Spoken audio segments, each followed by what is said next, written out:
तो उसका एक ही है कि आप मंदिर में जाकर के आप विधान कीजिए, भक्तांबर, पंच परमेष्ठी, शांति विधान, 64 रिद्धि विधान, ऐसे 4-5 विधान हैं। मंदिर में शांति धारा अभिषेक पूर्वक विधान कीजिए और विधान करने के बाद आप कुछ चावल बचा लीजिए और एक कलश की स्थापना कीजिए माड़ने के ऊपर, जिसमें पंच मावा भरे हो, मखाने को छोड़कर। जली हुई वस्तु नहीं, मखाना शुभ नहीं माना जाता।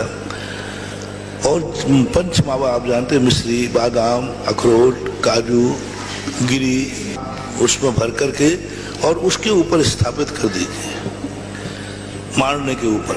और विधान करने के बाद उसको नांदी कलश बोल दें। उस नांदी कलश के लिए गाजे बाजे के साथ घर ले जाओ और विधान के बाद थोड़े से पुष्प जो बचे हों थाली में बोले जाओ और गंधोदक ले जाइए। और गंधोदक ले जा करके और अपने हाथ से मंदिर से केसर भी ले जाइए। लेकिन वो इतनी चीजें ले जाने के बाद ये जितनी कीमत की हो उतना पैसा जमा करा जाइए नहीं तो और कबाड़ा हो जाएगा। आप जितना लें, पानी भी लिया है तो उसका भी किराया दें। इसलिए आपने जो विधान किया, जो केसर लिए, जो अभिषेक किया, उतना पैसा मंदिर में दान बोलिए। फिर उस वस्तु को ले जाकर गाजे बाजे के साथ उस कलश का प्रवेश कराइए और जो पुष्प आप ले गए हैं वो दरवाजे से आप फेंकना चालू कीजिए अपने पूरे मकान में। तो जितना मकान आपका बड़ा हो, हर कोने में जाकर के उन पुष्पों को फेंक दीजिए और जो केसर ले गए हैं उससे स्वस्तिक आदि बना करके अथवा चावलों से स्वस्तिक बना करके उस कलश को एक उच्च स्थान पर विराजमान कर दीजिए। यही विधि नागल के शास्त्रों में हमें देखने को मिली है।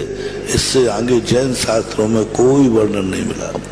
ये सब जितने हो रहे हैं, ये सब पता नहीं कहाँ से आए हैं, कैसे आया है, मेरे ज्ञान के परे है। बस घरों में विधान करने का उल्लेख नहीं, घरों में भगवान ले जाने का उल्लेख नहीं। कई लोग नागल में भगवान ले जाते, बहुत गलत है। भगवान को ले जाना अशुभ नहीं है, लेकिन पूजा करने के बाद घर से भगवान को निकालना महान अशुभ होता है। फिर भगवान घर में गए तो गए, फिर अब तुम निकलो तो निकलो, भगवान तो वहीं रहेंगे क्योंकि तुम लेके गए हो। तो भगवान नहीं ले जाना, यंत्र नहीं ले जाना। घरों में कहीं भी पूजा पाठ का विधान नहीं है, कोई विधान आगम में नहीं लिखा, किसी शास्त्र में नहीं लिखा कि मकान के अंदर ये विधान करना चाहिए। पाठ यदि आपको खुशी से करना है तो पाठ कर लीजिए, भक्तांबर, नमोकार मंत्र का पाठ।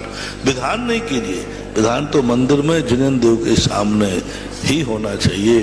तो उसका